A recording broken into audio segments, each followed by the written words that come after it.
여러분 반갑습니다. 블록체인 이해 및 체험이라고 하는 주제로 오늘 강의를 맡은 AI 컴퓨터 공학과 김진환입니다. 블록체인 기술은 4차 산업혁명을 이끌 핵심적인 인프라 기술로 부각되고 있으며 정치, 경제, 사회, 문화 등 많은 분야에서 혁신적인 발전을 가져올 것으로 전망됩니다.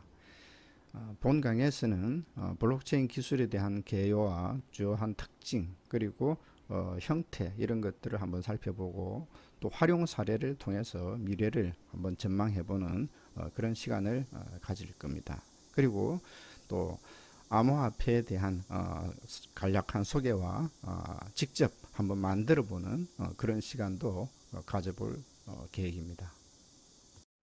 강의 목차는 블록체인 개요, 주요 기술과 알고리즘, 그리고 활용 분야, 미래 전망에 대한 내용으로 50분 정도 살펴보고 이어서 암호화폐에 대한 소개와 직접 또 암호화폐를 만들고 보내고 받는 그러한 체험 학습을 진행해 보도록 하겠습니다. 우선 그 블록체인의 역사를 살펴보면 이 비트코인의 등장을 또 빼놓을 수가 없습니다. 2008년에 사토시 나카모토라고 하는 사람이 비트코인 논문을 발표를 했습니다. 이 사토시 나카모토라고 하는 사람은 아직도 누구인지 모르는 그런 상태이고요. 그리고 이 비트코인의 화폐 단위는 잘 아시겠지만 이제 BTC라고 하는 단위를 사용하고 있고 2009년 초에 첫 번째 거래가 이루어졌다고 그러죠. 2010년 5월에는 비트코인 만 개와 피자 두 판을 서로 교환하는 그러한 거래가 또 이루어졌다고 합니다. 이 비트코인은 블록체인 기술을 기반으로 만들어진 최초의 이제 암호화폐로 알려져 있고 현재 그 1BTC가 약 1370만 원 현재 그 정도 가격에서 지금 현재 거래가 이루어지고 있죠. 그래서 이 비트코인의 현재 그 시가 총액을 보면 지금 이것은 2020년 8월 5일자 기준으로 작성한 것인데 약 한 250조 원 정도 되는 것으로 나와 있습니다. 그런데 이제 이 비트코인이 등장한 것은 2008년 미국의 대형은행 리먼 브러더스라고 하는 그 은행이 이제 그 파산을 하게 됐는데 이와도 상당히 밀접한 연관성을 가지고 있다라고 보고 있습니다. 물론 이제 여기에만 국한된 것이 아니라 미국의 어떤 그 금융 위기 그리고 기축통화 국가로서의 그 미국의 어떤 역할 그리고 어떤 불신 이런 여러 가지 것들이 반영되어서 나타난 게 아닌가 이렇게 보고 있습니다. 블록체인은 이렇게 정의를 할 수가 있겠습니다. 좀 간단하게 표현을 한다면 신뢰에 기반한 분산 원장 기술이다.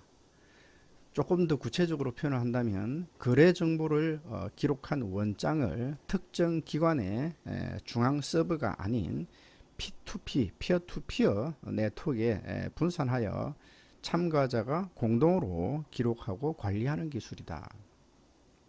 그래서 좀 더 세부적인 어떤 내용을 살펴보면 조금 더 특징을 살펴보면 분산된 네트워크상의 컴퓨팅 자원을 모아 거대한 연산과 저장 능력을 확보하고 이를 기반으로 중앙 서버 없이 모든 작업을 처리하고 검증하는 기술적 특징도 가지고 있다 그런 거죠. 우리가 사과를 바라볼 때 어느 위치에서 사과를 보느냐에 따라 그 모양이 조금씩 다르다는 것을 알 수가 있습니다. 블록체인도 마찬가지로 어느 관점에서 보느냐에 따라서 조금 다를 수가 있죠. 그래서 철학적인 관점, 또 경제학적인 관점, 사회학적인 관점, 또 공학적인 관점에서 이 블록체인이라고 하는 것을 바라볼 수가 있는데 어, 철학적인 관점에서 본다면은 이 블록체인은 이제 가치에 기반한 어떤 기술이 아니겠느냐. 그리고 이제 경제학적인 관점에서 보면 토큰 경제를 많이 이야기를 하고 있습니다. 그리고 이제 사회학적인 측면을 놓고 보면 어떤 신뢰와 보상이라고 하는 단어를 이야기를 하고 있고요. 공학적인 측면을 놓고 보면 다양한 기술의 어떤 융합에 대한 이야기를 할 수가 있겠습니다. 블록체인 기술의 특징을 한번 살펴보면 개략적으로 이제 이런 내용을 이야기할 수가 있겠는데요. 인터넷이 등장을 하고 그리고 많은 변화가 있었습니다. 그래서 이 블록체인 기술은 제2의 인터넷 혁명이다라고 하는 이야기도 하고 있습니다. 또 진정한 가치의 인터넷이다라고 하는 이야기도 하고 있죠. 여기서 보시는 것처럼 이제 이 블록체인은 이제 신뢰에 기반한 기술이고 또 탈중앙화 그리고 공유 그리고 보상을 통한 동기부여가 가능하다. 그리고 안정성과 가용성 그리고 위변조 방지 그리고 추적성 불변성 그리고 투명성 그리고 비용 절감 또 탈중개성 그리고 이제 생산성과 효율성 이런 이야기를 할 수가 있습니다. 그리고 이제 여기에는 이제 전 세계적인 어떤 표준화 작업과 또 공개 소프트웨어 이 모든 소프트웨어가 공개가 되어 있습니다.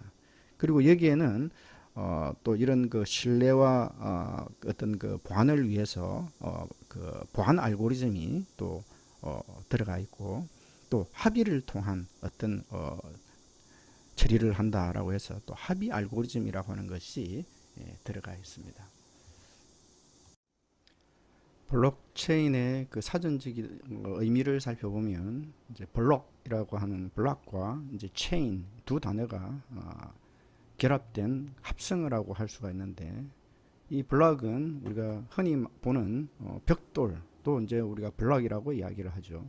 체인은 이런 그 쇠사슬 형태의 모양을 우리가 체인이라고 할 수가 있는데 이런 벽돌을 쌓아서 이런 이제 건축물 집이라든가 탑이라든가 도로라든가 이런 것들을 이제 만들 수가 있겠습니다.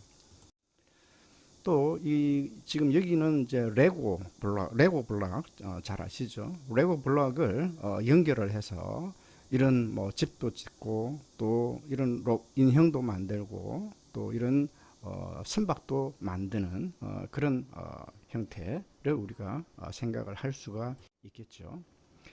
그리고 이것은 스크래치 프로그래밍 기술에 대한 내용인데 이 스크래치 같은 경우에도 우리가 블록 프로그래밍이라고 이야기를 하죠. 그래서 이런 왼편에 있는 이러한 형태의 블록들을 서로 연결을 해서 그 최종적인 결과물을 만들어내는 이런 형태. 그래서 뭐 게임, 뭐 여러 가지 형태의 게임이라든가 여러 가지 다양한 결과물을 만들어낼 수가 있습니다. 그럼 실제 우리가 이 블록체인이라고 하는 그 기술에서 이 블록과 체인의 의미는 어떻게 되느냐 한번 보면 역시 이 블록과 체인이 결합된 형태인데 여기서 블록은 다양한 어떤 거래 정보를 담고 있는 어떤 논리적인 어떤 그 단위 정보라고 볼 수가 있습니다. 그래서 여기에는 데이터와 프로그램 이 두 가지가 합쳐져 있는 그런 형태다라고 볼 수가 있고 이 체인은 이러한 블록들을 연결한 구조를 가지고 있다 그런 의미가 되죠. 그래서 결국 이와 같은 그림 시간이 지나면 지날수록 이러한 형태의 블록들이 쭉 연결이 되어서 그 만들어지는 그런 형태다라고 볼 수가 있습니다. 그래서 여기 오른쪽으로 향하는 이 화살표의 의미는 이 왼쪽에 있는 블록의 정보를 활용해서 이 오른쪽에 있는 블록이 저장될 수 있는 주소를 생성을 한다는 의미가 되고 왼쪽으로 향하는 이 화살표의 의미는 이 현재 요 블록이 이전 블록을 가리킬 수 있다. 이전 블록을 활용할 수 있다는 의미로서 이 양쪽의 화살표 의미를 이해하시면 되겠습니다. 조금 더 구체적인 어떤 정보를 살펴보면 이제 블록이라고 하는 것은 이제 이 여기 그림에서 보시는 것처럼 순서 정보가 있게 되죠. 그래서 맨 처음 제로 번지부터 시작해서 제로 번째, 그 다음에 첫 번째, 두 번째, 세 번째. 그래서 맨 처음 생성된 이 제로 번지에 해당되는 요 블록을 제네시스 블록이다라고 부릅니다. 여기에는 이제 블록 헤드라고 하는 정보와 그리고 이제 블록 바디에 해당되는 정보가 있는데 이 블록 헤드는 이전 블록에 대한 주소 정보, 여기서는 이제 해시라고 되어 있는데 조금 이따가 다시 해시에 대해서는 설명을 할 겁니다. 그리고 이제 머클 해시라고 하는 것도 여기에 있죠. 이 머클 해시라고 하는 것은 요 거래 정보에 대한 그 종합적인 정보를 담고 있다라고 이해를 하시면 될 것 같고요. 그리고 이 블록이 생성된 시간, 그리고 또 해시, 뭐 난이도, 뭐 난스 이런 정보가 있는데 이것은 이제 블록을 생성을 할 때 어떤 방식으로 이 블록을 생성을 할 거냐 하는 부분에 대한 정보로 이해를 해주시면 되겠습니다. 우선 블록 바디에 해당되는 것은 다양한 거래가 생길 수가 있는데 예를 들어서 비트코인이다 그러면은 기본적으로 보내고 받고 하는 정보가 되겠죠. 그래서 그러한 정보들을 차례대로 기록을 하고 있다라고 볼 수가 있습니다. 그러면 이러한 블록마다 이런 정보들을 다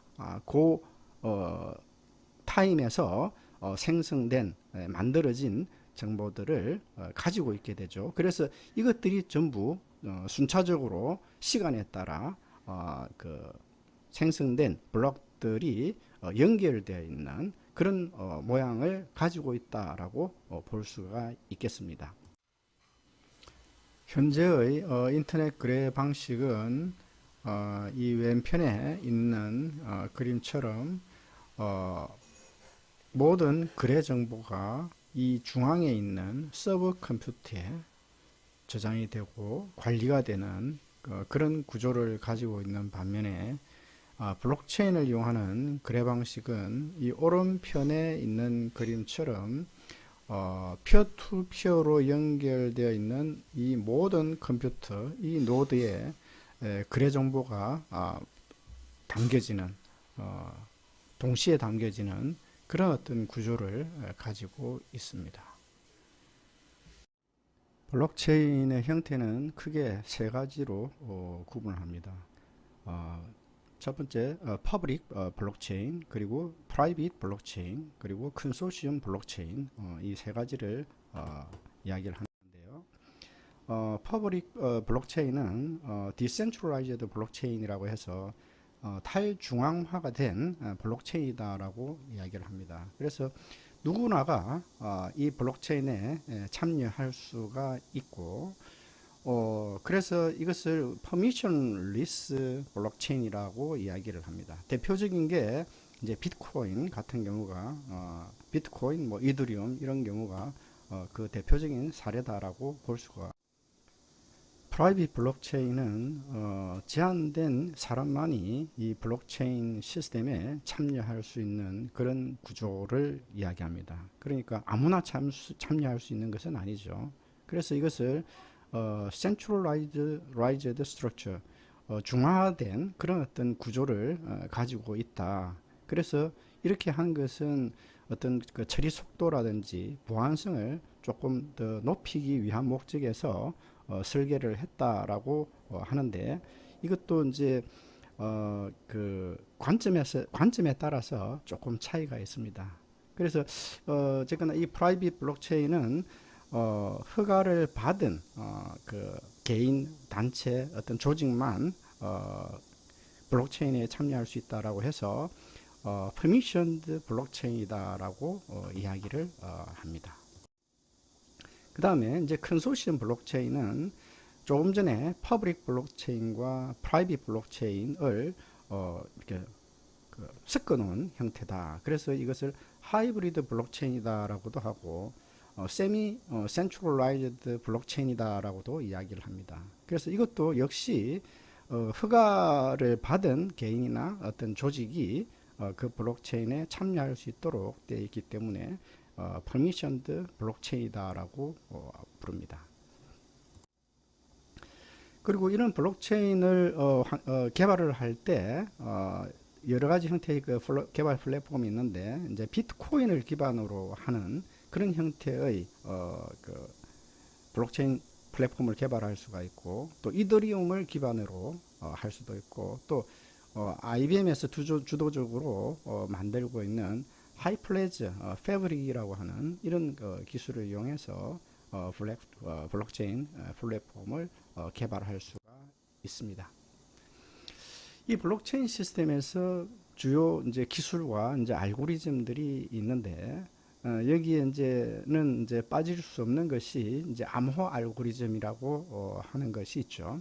그리고 이제 또 해시 함수라고 하는 게 있습니다. 이 해시 함수는 암호화를 하기 위한 목적도 있고 검색을 좀 더 빠르게 하기 위한 목적도 있고 위변조 검사를 좀 더 빠르게 효율적으로 하기 위한 목적으로 사용이 되는데 아주 다양하게 사용되는 또 중요한 기술 중에 하나다라고 볼 수가 있겠습니다. 그리고 이제 개인 키, 프라이빗 키, 공개 키, 퍼블릭 키라고 하는 것을 사용하고 있죠. 그리고 또 공개 주소, 퍼블릭 어드레스, 그리고 이제 전자서명, 또 중요한 암호 알고리즘으로서 사용되는 것 중에 타원 곡선을 이용한 암호 기술이 있습니다. 그리고 이제 합의 알고리즘, 컨센서스 알고리즘이라고 하는 이런 것들이 블록체인 시스템에서 좀 중요하게 활용되고 있는 기술이다라고 볼 수가 있습니다. 암호 알고리즘으로는 이제 크게 이제 우리가 대칭키, 비대칭키 이야기를 합니다. 그래서 대칭키는 어떤 문서를 암호화를 하고 복화를 하는 과정에서 이 암호화 키와 이 복호화를 하는 그 과정에 사용되는 키가 동일한 형태를 우리가 대칭키라고 이야기를 합니다. 그래서 여기서는 암호키, 여기서는 이제 복호화 키를 쓰게 되는데 이 두 개를 동일하게 사용한다는 것이죠. 이것이 이제 대칭키라고 하는 것이고 비대칭키라고 하는 것은 이 위에 있는 요 암호키가 서로 다른 거죠. 그래서 공개키라고 하는 것과 개인키라고 하는 것을 만들어서 암호화를 할 때 그리고 복호화를 할 때 각각 구분해서 사용을 하게 됩니다. 그래서 여기서 이제 공개키, 개인키 같은 경우에는 랜덤 넘버 낭수를 이용해서 이제 일반적으로 이 개인키를 만들게 되고 이 개인키를 이용해서 해시 함수라고 하는 그러한 함수를 이용해서 공개키를 만듭니다. 그래서 이 공개키를 만드는 방법이 여러 가지가 있는데 이때 이 공개키를 만들 때는 여기 이제 수학적으로 풀기 어려운 문제를 기반으로 해서 다양한 방법을 가지고 이 공개키를 만든다. 그래서 이 수학적으로 어려운 문제라고 하는 것은 소인수 분해, 큰 숫자에 대한 소인수 분해를 한다든가 또 타원 곡선을 이용해서 어떤 암호 값을 만든다든가 이런 경우에는 실제 수학적으로 아주 풀기 어려운 문제로 알려져 있습니다. 그래서 이런 어떤 기술을 이 공개키를 만들 때에 활용을 한다 그런 것이죠.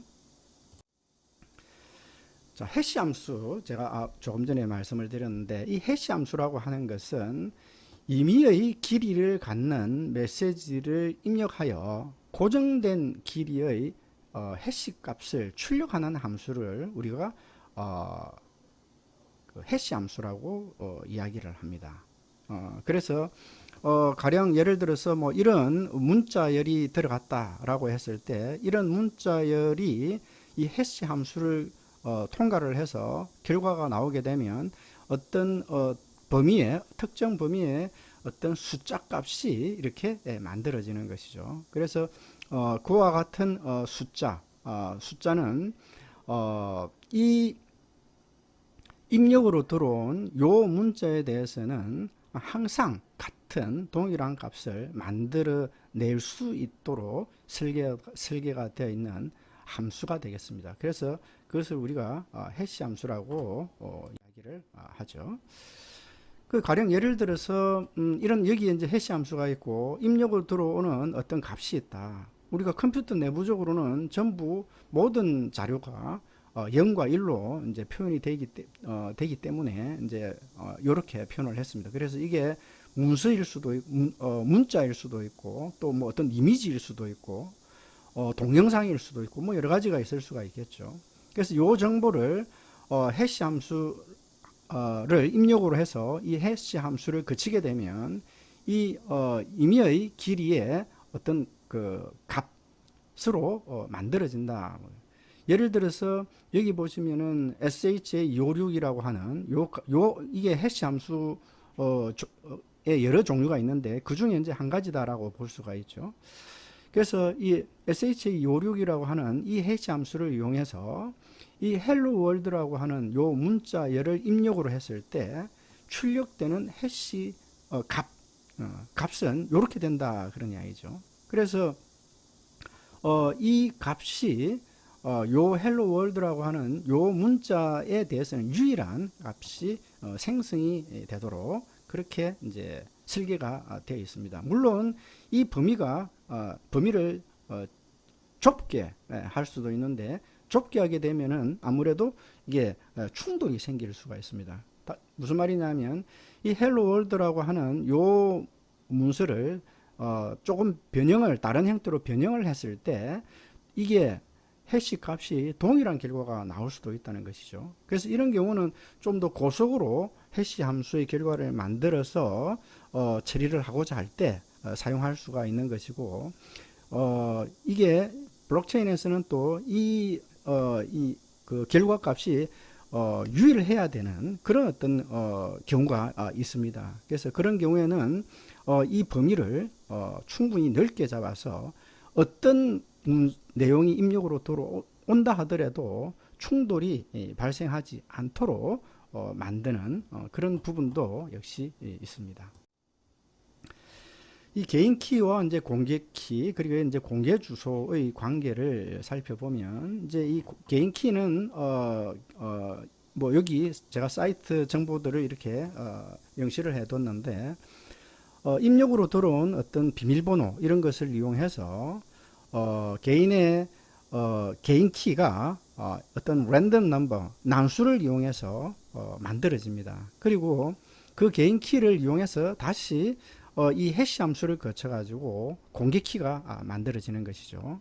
그리고 또 이 공개 키를 이용해서 또 한 번 더 해시 함수를 거치게 되면 이 공개 주소라고 하는 것을 생성할 수가 있게 되는데 우리가 이것을 이제 이 암호화폐를 거래를 한다든가 이랬을 때 전자지갑 주소로 사용되는 그러한 값이 되겠네요. 그리고 요 밑에 이제 Graphical Address Generator라고 하는 이 사이트에 들어가게 되면 이 프라이빗 키 그리고 퍼블릭 키 그리고 이 퍼블릭 어드레스가 어떻게 만들어지는지를 간략하게 그림으로 보여줍니다. 그래서 그 사이트에 들어가면 여기에 어떤 값을 입력을 할 수 있게 되는데 그 입력한 결과에 따라서 여기에 연결되어 있는 요 값들이 실시간으로 다 변경이 일어납니다. 그래서 이 비밀번호를 놓고 여기에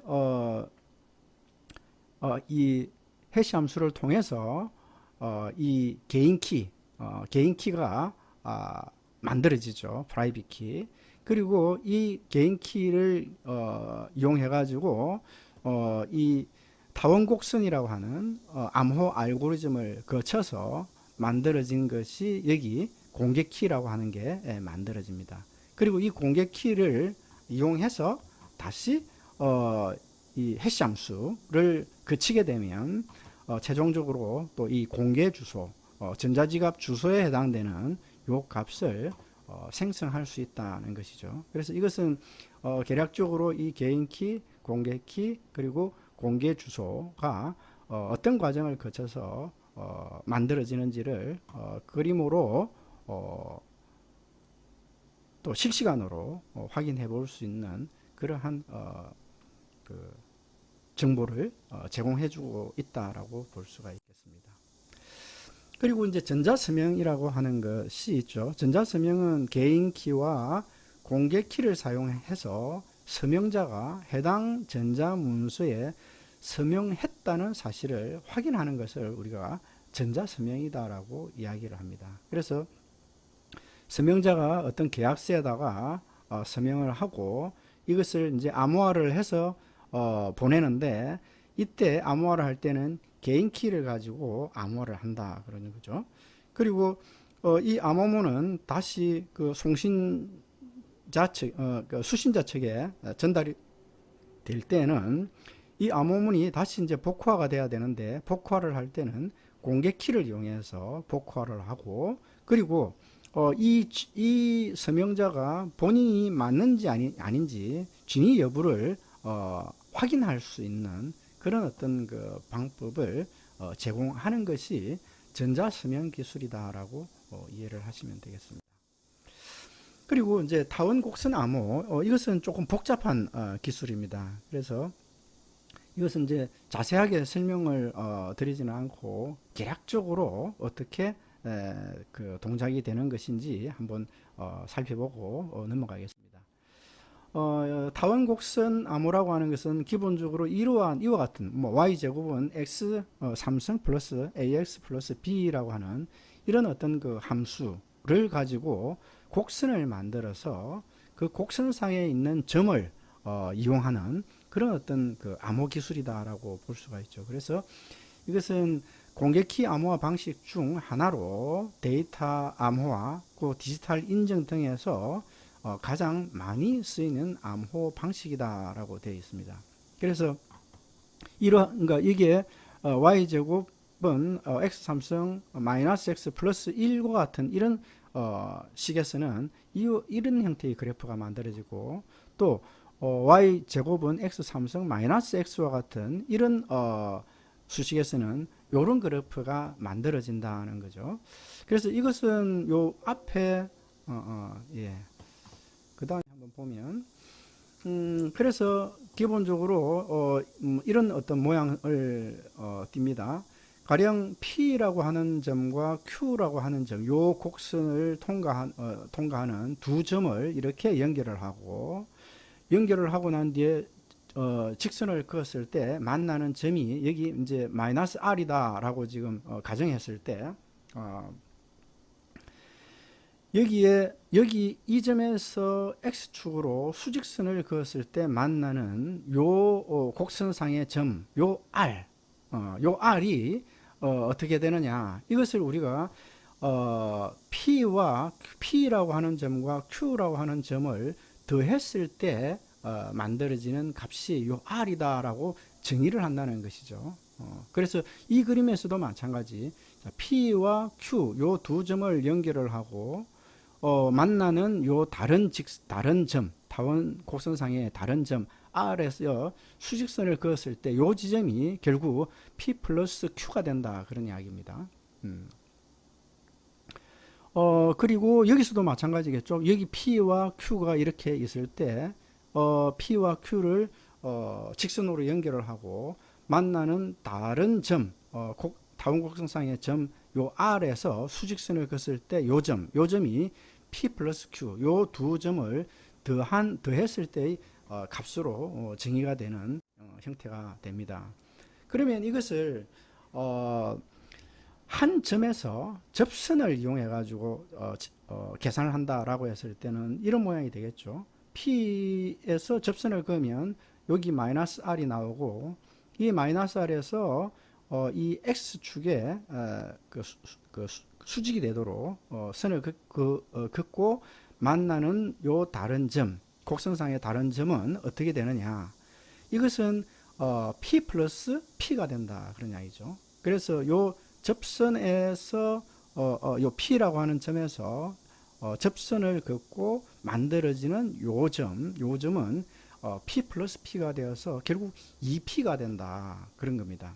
그래서 이것을 반복해서 처리를 하게 되면 어떻게 되겠습니까? 2P, 3P, 4P, 5P에서 이 D가 임의의 상수값이 될 수가 있는 것이죠. 그럼 반복해서 이러한 연산 과정을 반복하게 되면 어떻게 되나요? 어떤 점이 계속 새롭게 만들어 조금 전에 보셨던 수식이 이 부분이죠. R은 D 곱하기 P. 이 안에 있는 것은 XY 좌표를 나타낸다라고 볼 수가 있겠고요. 여기 P의 X0, Y0는 임의의 초기 값이다라고 보면 되겠습니다. 그래서 여기에 곱해지는 요 D가 요 개인 키 값이 되는데 이 개인 키는 난이도가 높은 암호 알고리즘으로 생성된 난수 값이다 그런 거죠. 그리고 이 수식에 의해서 만들어진 요 R 좌표의 요 X 값을 공개 키로 사용한다 그런 이야기입니다. 그래서 결국 이제 D 아까도 제가 말씀드린 것처럼 D 곱하기 P라고 하는 것은 P를 D입은 더한 거다 그런 거죠. 그런데 요 D는 굉장히 큰 수가 됩니다. 여기서 만들어진 SHA256이라고 하는 이런 그 해시 함수를 사용하게 되면 250비트의 값을 갖게 되는데 이것은 굉장히 큰 값이 되는 것이죠. 그래서 여기서 P는 이미 알려져 있는 값이고 공개 키 R은 나중에 그죠? 이런 수식에 의해서 공개가 되지만 P와 R을 안다고 해서 요 D 이 값을 유추해내는 것은 매우 어려운 특성을 가지고 있는 것이 이런 그 여기 암호 다원 곡선 그 암호 기술이 된다 그런 겁니다. 그래서 이것을 우리가 ECDSA라고 해서 Elliptic Curve Digital Signature 알고리즘이다 이렇게 부르고 있죠. 그래서 이것을 이런 특성을 이용해서 공개키 암호 기술로 널리 활용이 되고 있다. 좀 더 자세한 내용은 여기 링크 주소를 사용하게 되면 좀 더 자세한 정보를 보실 수가 있을 겁니다. 그리고 이제 양자 컴퓨터가 등장했을 때 뭐 별 문제가 없겠느냐? 문제가 생길 수가 있습니다. 그래서 이런 양자 컴퓨터가 등장을 했을 때에 그러면 어떤 방법을 사용을 할 거냐, 어떤 대책을 세울 거냐 하는 부분에 대한 연구도 많이 진행이 되고 있는 상황이고, 그리고 조금 전에 이제 블록체인에서 블록에 대한 이야기를 했는데 이 블록 크기도 상당히 또 그 중요한 문제 중에 하나로 대두가 되고 있죠. 그리고 또 처리 속도 얼마나 빨리 이러한 거래를 빨리 처리할 수 있느냐. 이 TPS라고 하는 것은 Transaction per Second라고 해서 1초 동안에 이 몇 개의 트랜잭션을 처리할 수 있느냐 하는 거죠. 그래서 이런 부분에 대한 개선에 대해서도 많이 연구가 진행되고 있고 다양한 방법이 또 시도되고 있는 그런 상태다라고 볼 수가 있습니다. 그리고 또 이제 중요한 문제 중에 하나가 이제 트릴레마라고 하는 문제가 있는데 이것은 이제 세 가지 어떤 보안성 그리고 어떤 확장성 그리고 탈중앙성 이 세 가지를 다 만족시키기에는 상당히 어려운 부분이 있다. 그래서 그러면 이 부분을 어떤 방법으로 효율적으로 처리를 할 거냐 하는 연구도 많이 진행이 되고 있는 상황입니다. 자, 이제 합의 알고리즘을 한번 살펴보면 합의 알고리즘은 이런 거죠. 블럭을 생성할 때 그 블럭을 누구한테 그 생성할 수 있는 권한을 줄 거냐 하는 부분이라고 볼 수가 있습니다. 그래서 여기에는 뭐 굉장히 많은 알고리즘이 나와 있는데 비트코인 같은 경우에는 작업 증명이라고 하는 방식을 쓰고 있습니다. 그래서 이것을 우리가 Proof of Work (POW라고 하는데 블록 생성을 위해 이 노드 채굴자가 컴퓨팅 파워를 이용하여 난이도가 높은 문제를 풀어서 이를 증명함으로써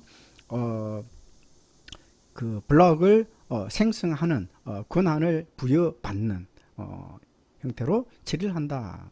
그래서 이러한 증명으로 해당 블록을 블록체인에 추가하는 과정을 채굴이라고도 한다. 그래서 이게 새로운 용어들이 좀 많이 나오고 있죠. 그리고 지분 증명이라고 하는 것은 POS, Proof of Stake라고 하는데, 이것은 자신이 보유하고 있는 지분, 암호화폐가 되겠죠. 지분만큼의 블록을 생성할 수 있는 권한을 가지는 그러한 방법으로 처리하는 것을 지분 증명이다라고 이야기를 하고요. 그래서 그 이더리움 같은 경우에는 처음에 이제 그 자급 증명 방식을 사용을 하다가, 물론 이제 비트코인에서 사용된 어떤 그 자급 증명 방식하고 약간은 차이는 있는데, 세부적으로 이렇게 살펴보면 어쨌든 기본적으로는 이제 자급 증명을 이용을 하지만, 지금은 또 POS 그 지분 증명을 사용하는 그러한 그 시도도 지금 진행이 되고 있는 것으로 알고 있습니다. 그리고 이제 위임 지분 증명이라고 하는 것이 있는데, 이것은 DPoS, Delegated Proof of Stake라고 하는데, 지분 증명에 단점이 있죠. 지분 증명은 많이 가진 사람이 왕이다 이런 거죠. 그래서 그렇게 하면은 조금 불합리할 수가 있기 때문에 지분 그 방식의 단점을 극복하기 위해서 지분으로 50% 그리고 나머지 50%는 그 노드가 이 속임수를 쓰지 않고 아주 제대로 잘 수행을 하고 있는지 안 하고 있는지를 관찰하고 있다가 그 점수를, 평판 점수를 부여한다는 것입니다. 그래서 그 50%는 평판에 의한 선거로 위임받은 노드들이 합의하여 블록을 생성할 수 있는 권한을 부여한다, 그런 거죠. 그래서 밑에 있는 이런 문제, 작업증명, 뭐 지분증명, 위임지분증명 이런 것들이 작업증명 같은 경우에는 상당히 큰 컴퓨팅 파워를 필요로 하는 그런 어떤 문제, 또 지분증명 같은 경우에는 지분율에 비례해서 어떤 권한을 부여하는 것은 좀 공정하지 못하다. 그리고 또 역시 또 지분과 위임 방식에 따른 공정성 문제도 생길 수는 있을 겁니다. 그래서 그렇다 보니까 또 다양한 형태의 합의 알고리즘이 출현하기도 했죠.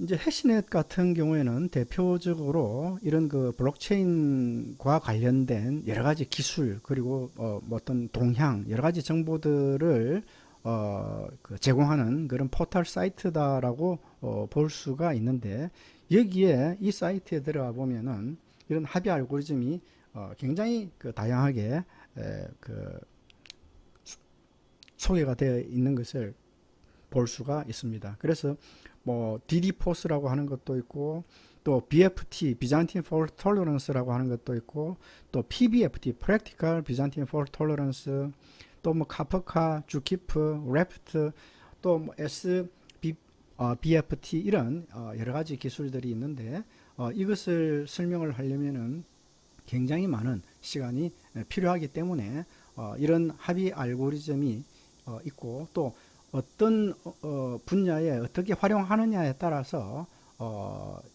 다양한 형태의 이런 합의 알고리즘이 구현될 수 있다는 것을 이해하시면 활용 분야를 살펴보겠습니다. 정치, 경제, 사회, 문화, 교육 등 거의 모든 영역에서 활용을 할 수가 있을 거다라고 봅니다. 앞에서도 잠깐 말씀드린 것처럼 신뢰, 그리고 탈중앙화, 공유, 그리고 보상, 위변조 방지, 투명성, 그리고 뭐 탈중개성, 그리고 어떤 업무의 효율성과 생산성을 높일 수 있다라고 볼 수 있기 때문에 굉장히 다양하게 그리고 폭넓게 활용할 수가 있을 것입니다. 그래서 여기서도 보시면 어떤 원산지의 어떤 이력 관리, 뭐 지분, 그리고 소유권, 기록물 관리, 투표 시스템, 그리고 공유 경제, 또 디지털 아이디, 또 진본 확인, 의료 기록 등 많은 영역에서 활용을 할 수가 있을 것이고, 또 이런 것들이 또 국제 간의 그 거래를 위해서도 아주 효율적으로 블록체인 시스템을 활용할 수가 있을 것입니다. 여기 있는 사이트는 대표적으로 이 블록체인 기술을 활용해서 응용할 수 있는 그런 분야를 이렇게 정해서 제공해주는 그런 사이트, 외국 사이트가 되겠네요. 참고로 한번 볼 수 있을 만한 그런 자료를 제공하고 있다라고 볼 수가 있겠습니다.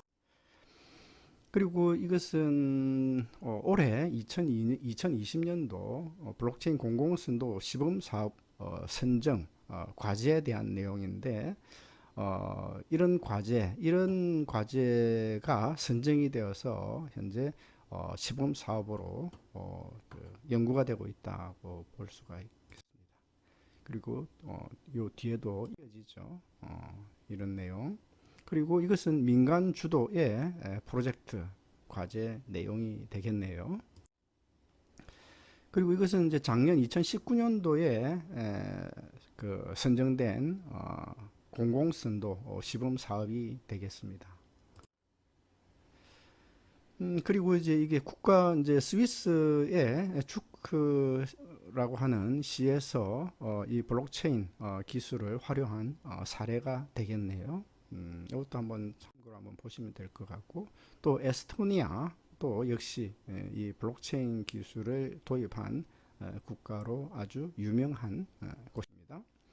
그리고 이제 중국이 최근 들어서 이런 블록체인 기술을 또 산업을 육성하기 위해서 만든 전략, 이런 내용들이 여기에 포함이 되어 있습니다. 그래서 우리나라는 이 중국의 행보에 상당히 관심을 가질 필요가 있다고 저는 개인적으로 생각합니다. 그리고 농수산물 유통을 위한 블록체인 기술을 사용하고, 또 다이아몬드 유통을 위해서 이런 블록체인 기술을 사용을 하는데, 이 여기 에버레즈라고 하는 이런 업체는 중국의 이제 텐센트로부터 2천만 불의 투자 유치가 이루어진 어떤 사례도 있다. 그래서 지금 현재 우리가 4차 산업혁명 이야기를 많이 하는데, 4차 산업혁명을 주도하는 기술이 여러 가지가 있습니다. 그 중에서 인공지능, 그리고 빅데이터, 사물 인터넷, 이런 기술을 또 뺄 수가 없죠. 그리고 이제 유헬스, 금융, 건설, 마케팅, 뭐 세무회계, 경영, 제조 등 이런 뭐 여러 영역에서 이 블록체인 기술과 융합이 되어서 폭넓게 활용이 될 것으로 보고 있습니다.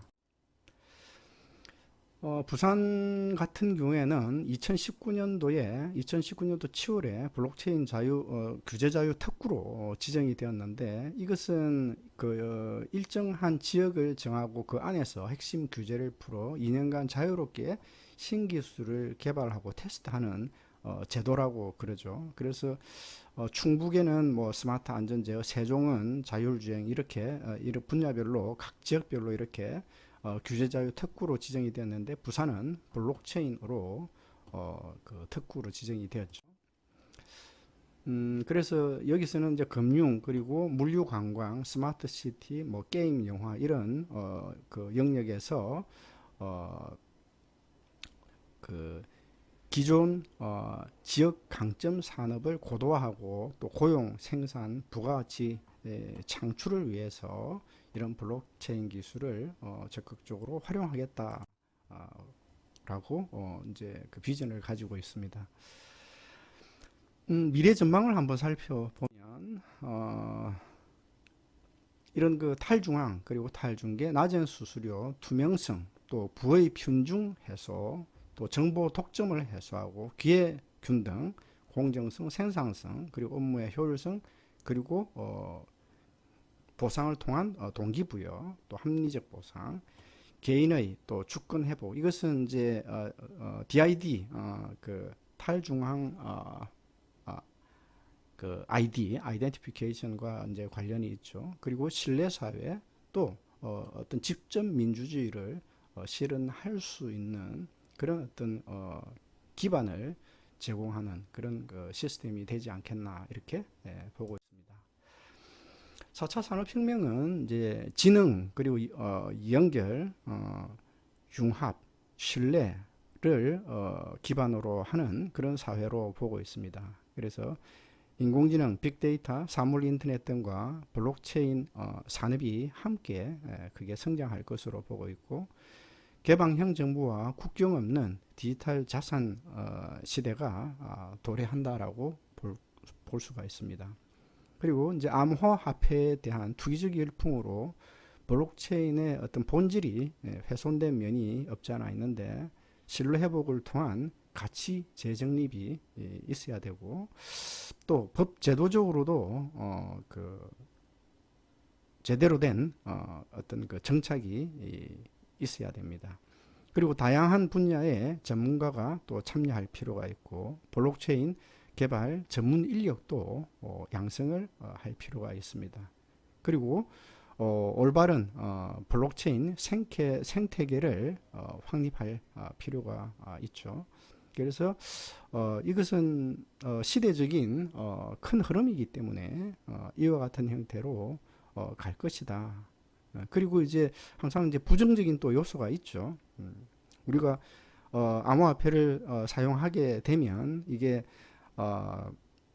탈중앙화가 되었을 때 이것은 또 여러 가지 형태로 또 불법적으로나 또 부당하게 사용이 되는 그런 그 사례도 나타나고 있습니다. 자금 세탁이라든가 테러 자금 조달을 한다든가 탈세, 또 유사 수신 행위, 조세 회피 등 여러 가지 어떤 법적인 문제도 함께 해결해야 되는 그런 상황이 라고 볼 수가 있겠네요.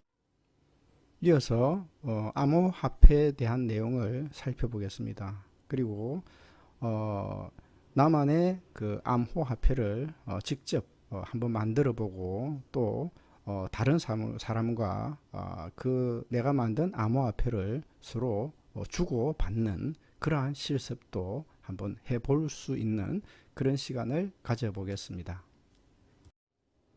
목차는 암호화폐의 이제 변천 과정, 그리고 암호화폐의 정의와 가치, 활용 분야, 종류, 그리고 암호화폐 지갑, 그리고 이제 나중에 이어서 나만의 암호화폐를 만들어서 한번 주고받는, 보내고 송수신해보는 그런 시간을 가져보겠습니다.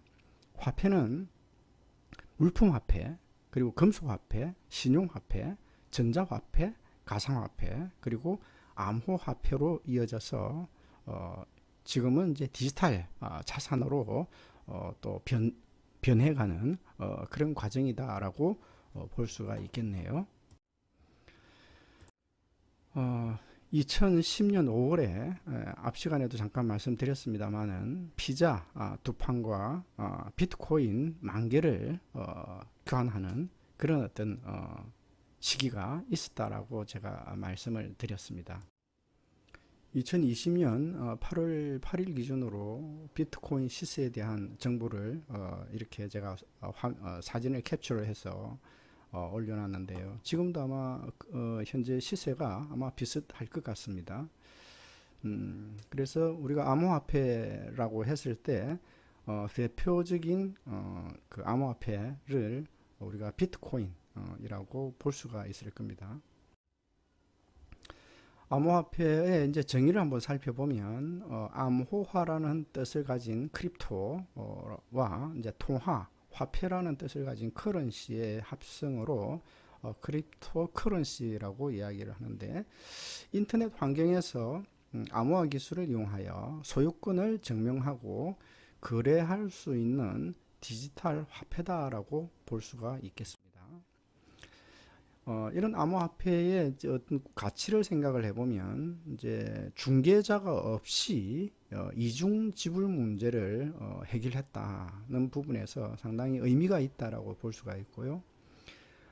퍼블릭 블록체인의 어떤 채굴 보상금 이 주어지는데 보상을 통한 참여와 또 견고한 블록체인 플랫폼을 유지하는 데 큰 역할을 합니다. 또 그리고 디지털 자산의 가치 표현 수단이 될 것이고 또 지불 수단으로서의 역할을 한다. 그리고 모든 산업과 조직 발전의 어떤 촉진제 역할을 할 수가 있다. 그런 거죠. 그래서 구성원들에게 인센티브를 제공하고 적극적인 어떤 동기부여의 어떤 수단으로서 활용할 수가 있다는 것이죠. 물론 이제 부정적인 요소도 있죠. 암호화폐의 순기능과 역기능을 보게 되면 이제 순기능은 유무형 자산을 다양한 형태의 유무형 자산을 거래할 수 있다는 것과 또 뭐 포인트, 마일리지 이런 것들도 이런 블록체인 그 환경에서 좀 더 투명하고 공정하게 거래할 수 있다. 안전하게. 그리고 국내외 금융 거래에 사용될 수가 있고 다양한 D앱 그 탈중앙 애플리케이션이라고 우리가 블록체인 시스템에서 애플리케이션을 D앱 혹은 또 B앱이라고도 부르는 것이 있습니다. 그래서 이런 애플리케이션 서비스를 활용하는데도 큰 도움을 줄 수가 있고 또 견고한 또 건전한 블록체인 생태계를 만드는데도 충분히 큰 역할을 할 수 있다라고 볼 수가 있습니다.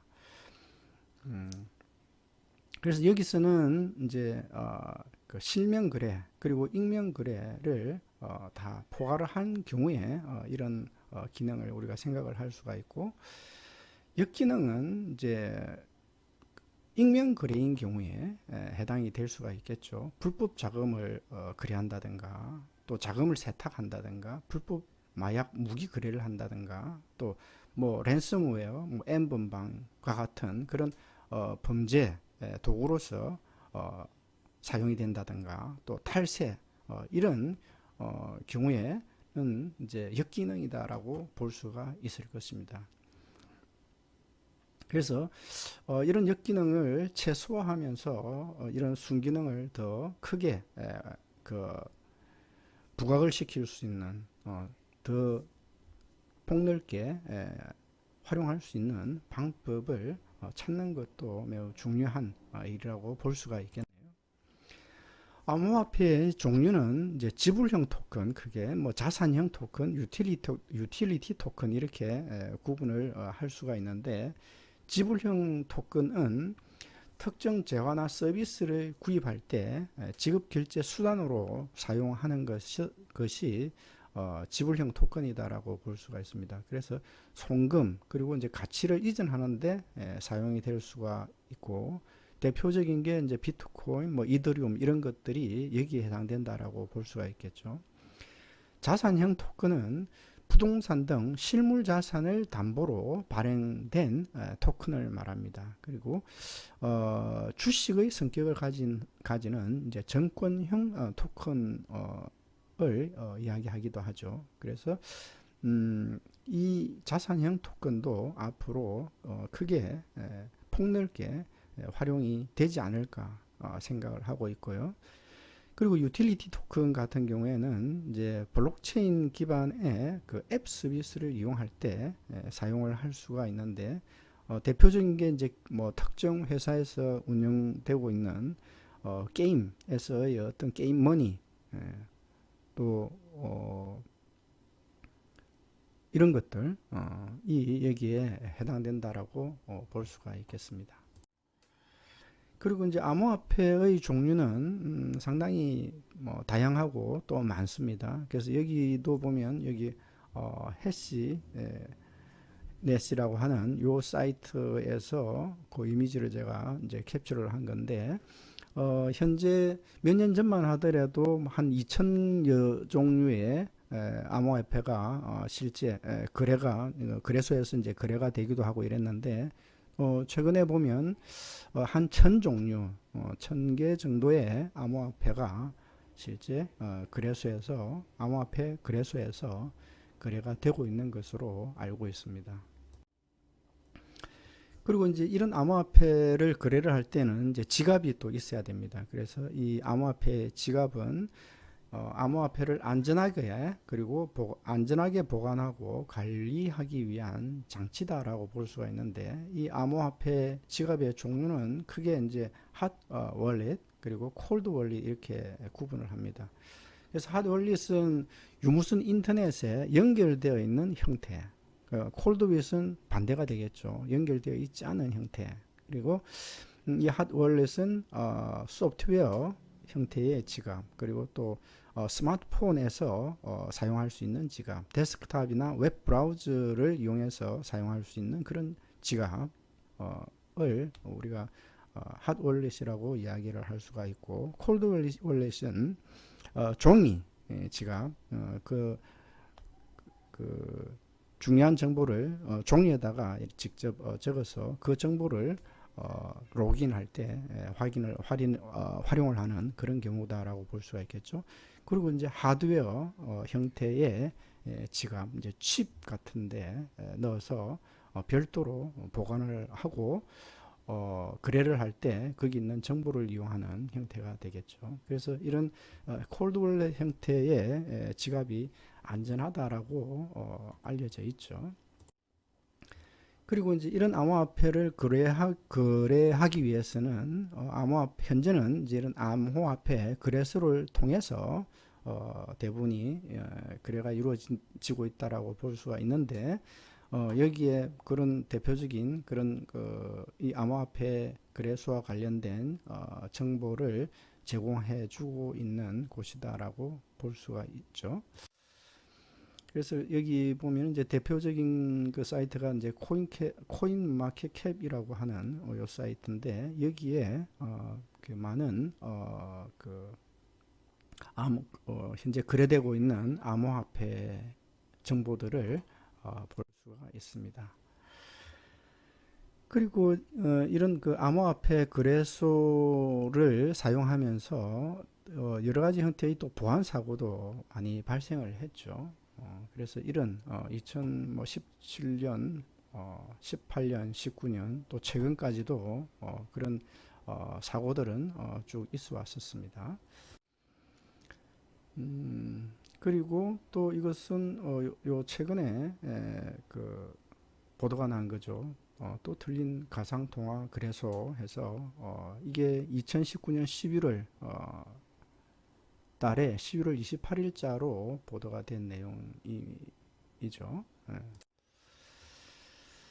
그래서 기존에 그런 암호화폐 거래소가 그 대부분이 중앙화 형태로 운영이 되다 보니까 그런 거래소들이 아직까지는 많이 취약하다, 보안 어떤 부분에서 많이 취약한 부분이 없지 않아 있습니다. 그러다 보니 중앙화 형태의 암호화폐 거래소가 아니라 탈중앙화된 그런 암호화폐 거래소가 필요하다라고 이제 해서 이 탈중앙화 암호화폐 거래소가 등장하기 시작했는데 최근의 기사를 보면 이게 이런 기사가 있죠. 탈중앙화 거래소가 지난 7월 최고 거래소를 또 갱신을 하고 6월 거래량보다 174% 증가하고 또 7월 탈중앙화 거래소의 전체 거래량은 4,320억 달러로 6월에 기울한 총 거래량인 15억 2천만 달러에서 폭등했다라고 하는 내용도 있습니다. 그래서 이런 그 기존의 암호화폐 거래소의 여러 가지 어떤 문제점을 좀 더 보완하는 그런 형태의 노력도 지금 병행해서 이루어지고 있다라고 볼 수가 있겠네요. 자, 이제 마지막으로 실제 내가 직접 암호화폐를 어떻게 만드는가 하는 부분에 대해서 간단하게 한번 실습을 해보고 오늘 블록체인 강의를 마치도록 하겠습니다.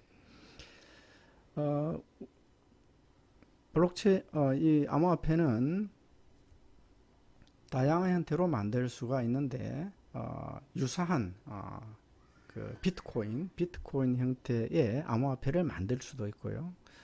또 이더리움 플랫폼에서 또 토큰을 만드는 방법도 있습니다. 이런 경우는 조금 기술적으로 조금 알아야 그런 암호화폐를 만들 수가 있습니다. 이번 시간은 그런 기술적인 내용을 모르더라도 실제 이런 암호화폐를 내가 직접 간단한 형태로 한번 만들어서 주고받는 그런 어떤 방법을 익혀보는 그런 시간을 가져보도록 하겠습니다.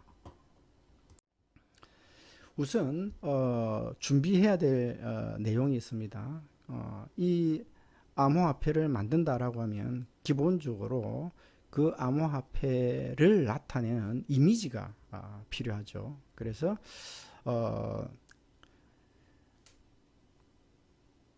내가 만든 암호화폐에서 사용할 이미지를 준비할 필요가 있고요. 그리고 그 화폐, 이제 코인, 그 코인을 사용할 때에 그 이름을 뭘로 사용할 거냐.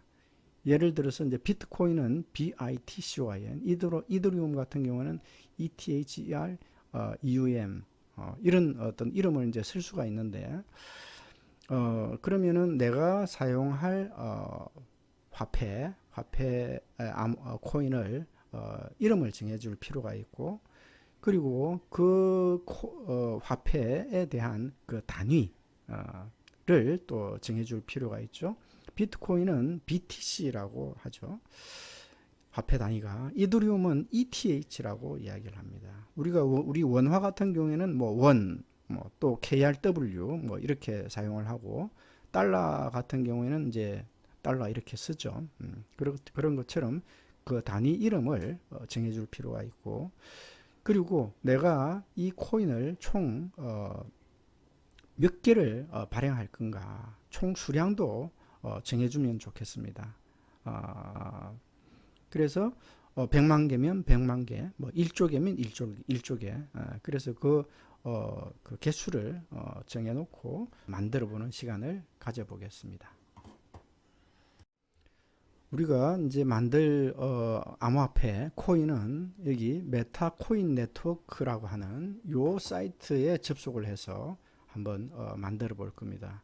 이 사이트에 접속을 하면 오른쪽 상단에 메타 월릿이라고 하는 것과 또 메타 스캔, 그리고 이슈 토큰이라고 하는 그 메뉴가 나오는데, 처음에 이 메타 월릿이라고 하는 요 사이트에서 나의 그 암호화폐 지갑을 하나 생성을 먼저 합니다. 그리고 그러고 난 뒤에 여기 이슈 토큰이라고 하는 이 사이트로 접속을 해서 실제 내가 만들 이제 토큰 암호화폐를 발행을 하게 되는 것이죠. 발행을 할 때는 조금 전에 제가 말씀드렸던 준비해야 될 사항을 그 준비를 하고서 이미지, 그리고 그 토큰 암호화폐의 이름, 그리고 그 암호화폐의 단위, 그죠? 그리고 총 발행 수를 입력을 하도록 되어 있습니다. 그러면 그 암호화폐 토큰이 만들어지죠.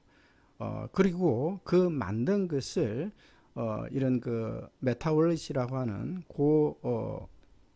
그게 일종의 이제 디앱이라고 하는 것인데, 그것을 이용해서 다른 사람과 이 내가 발행한 이 화폐를 주고받을 수 있는 그런 상황이 만들어지는 것입니다.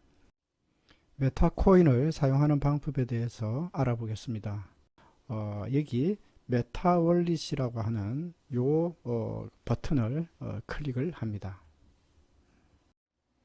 메타월릿에서 계정을 등록하는 과정을 보면 이런 이제 화면이 나오는데 처음 계정을 등록을 할 때는 이제 사인업을 이용하게 되죠. 그리고 여기에 이제 메인넷을 사용할 건지 테스트넷을 사용할 건지 지정을 해줍니다. 그리고 본인이 사용하고 있는 이메일 주소 그리고 패스워드 또 동일한 패스워드를 한 번 더 입력을 하고 난 뒤에 사인업 버튼을 누르게 되면 그 다음 절차가 진행이 됩니다. 여기서 메인넷과 테스트넷은 이 메인넷 같은 경우에는 실제로 어떤 여기서 발행한 코인을 가지고 실제 거래를 할 때 사용하는 실제 환경에서 동작시키는 것이고, 테스트넷은 그야말로 테스트를 위한 그런 목적에서 코인을 발행을 하고 또 송수신하는 그런 과정도 테스트 목적으로만 사용하는 환경을 제공하는 거다라고 보면 되겠습니다. 메타월릿에서 계정을 등록하는 과정은 먼저 여기 구글 OTP, 이것은 이제 안드로이드 폰에서 사용할 수 있는 앱입니다. 그리고 또 아이폰인 경우에는 구글 어센티케이터라고 하는 앱이 있습니다. 그 아이콘 모양은 이제 이런 모양을 가지고 있는데, 이런 그 OTP, 구글 OTP 앱을 폰에 설치를 하면 이런 그 화면을 볼 수가 있죠. 여기에서 나타나는 QR 코드를 인식을 하게 되면 이런 값을 나타내는 화면이 나오는데, 이게 이 숫자가 이 6개 요 숫자가 OTP 코드에 해당되는 그런 값이 됩니다. 그리고 그 다음 단계에서 보면 OTP 시크릿 키라고 하는 것이 나오는데, 조금 전에 그 OTP 그 앱에서 카메라로 QR코드를 잘 인식을 못하면 이런 키 값을 등록을 해서 처리할 수도 있습니다. 그리고 이제 최종적으로 이 OTP 코드 값을 여기에다가 입력을 하고 사인업을 하게 되면 정상적으로 이제 등록 과정, 계정을 하나 생성하는 과정이 끝나게 되고, 그러고 난 뒤에 이제 사인인, 로그인을 하는 거죠. 그래서 조금 전에 등록을 하는 사인업 과정에서 사용했던 이메일과 패스워드를 같이 넣어주면 이제 로그인을 할 수가 있는데, 이때도 역시 OTP 코드를 넣어서 로그인을 하게 됩니다. 로그인이 완료가 되면 이와 같은 형태의 화면을 볼 수가 있게 되는데, 여기 오른쪽에 나와 있는 요 QR 코드라고 되어 있는 요 내용은 현재 이 지갑의 주소, 내 지갑 주소가 되는 것이죠. 그래서 요 지갑 주소가 나중에 필요하게 되기 때문에 역시 이 카피 버튼을 누르게 되면 이게 이제 컴퓨터 임시 메모리에 저장을 하게 되죠. 그래서 그것을 역시 메모장 같은 곳에 복사를 해서 임시로 우선 저장을 해 놓습니다. 나중에 이제 활용이 됩니다. 조금 전에는 이제 우리가 메인넷을 이용해서 그 사인업, 등록하는 그런 절차를 거쳤었고, 이번에는 여기 테스트넷을 선택을 하고 테스트넷 환경에서 등록하는 그런 그러니까 암호화폐 지갑을 하나 만드는 그런 과정이 되겠네요. 마찬가지로 이메일 주소 그리고 패스워드, 그리고 한 번 더 동일한 패스워드를 넣고 사인업 버튼을 누릅니다. 그래서 그 방법이나 절차는 동일하다라고 볼 수가 있겠죠. 이번에는 메타코인 네트워크로 접속을 하고 난 뒤에 여기 이슈 토큰이라고 하는 요 버튼을 클릭을 합니다. 이슈 토큰 화면이 나타나면 먼저 테스트넷을 먼저 선택을 합니다. 현재는 이 메인넷을 이용한 토큰 발행이 지금 제대로 정상적으로 동작이 안 되는데, 이것은 아마 회사 측에서 일부러 막아 놓은 것이 아닌가 추측이 되고요. 옛날에 제가 몇 개월 전에 할 때는 전혀 문제가 없이 메인넷에서도 토큰을 발행할 수가 있었습니다. 그리고 여기 Create Chain Code라고 하는 이 버튼을 클릭을 하게 되면 오른쪽에 있는 요 화면이 나타나는데, 여기서 MRC101 심플 토큰이라고 하는 것을 체크를 하고 Next 버튼을 누릅니다. 그러면 조금 전에 준비했던 그 이미지 넣는 부분, 그리고 그 이미지에 대한 이름이 여기에 들어가죠. 여기 요거는 이미지, 그리고 그 심볼, 이 아까 단위라고 제가 말씀드렸는데 그 단위의 이름이 단위가 여기에 들어간다는 거죠. 그리고 여기 데시멀이라고 나온 이제 8이라고 하는 값이 원래는 들어 있을 텐데, 이것은 소수점 몇 자리까지 계산을 할 거냐 하는 거죠. 그래서 이것은 5 정도로 넣어주면 좋겠습니다. 그리고 여기 뭐 URL이나 또 뭐 어떤 인포메이션 이런 게 있는데 여기에는 그 입력을 하지 않더라도 상관이 없습니다. 있으면은 내가 사용할 어떤 그 홈페이지 주소가 있으면 여기다가 명시를 해주는 것도 좋겠고요. 그리고 여기 이제 오너라고 되어 있는 곳에 어드레스가 있는데, 아까 만든 그 암호화폐의 그 지갑에서 생성된 주소, 지갑 주소를 여기다가 복사를 합니다. 붙여넣기를 합니다. 복사해서 붙여넣기를 하고, 여기에는 이 암호화폐를 발행할 총 발행량 수가 되겠죠. 그래서 뭐 이게 100개든 100만 개든 1조 개든 원하는 만큼 넣어주면 되겠습니다. 그리고 Next 버튼을 선택을 합니다. 그러면 이제 이와 같은 화면이 나오죠. 그래서 조금 전에 입력한 그런 내용의 그 정보가 이렇게 나오고, 여기에 밑에 있는 이 버튼을 클릭을 하게 되면 이런 창이 나옵니다. 그래서 여기서 지금 여기 요 카피라고 하는 게 나오죠. 여기에 있는 요 내용을 복사를 필요하니까 복사를 하라, 이렇게 이해를 하시면 됩니다. 그래서 복사를 하면 이것은 나중에 어떻게 사용이 되느냐 하면, 아까 그 메타월렛이라고 하는 그 사이트에서 이제 이 토큰을 연결을 해서 가져와야 되는데, 그때 토큰 트랜잭션 아이디라고 하는 값을 넣게끔 되어 있습니다. 이때 요 값을 넣어주게 되어 있죠.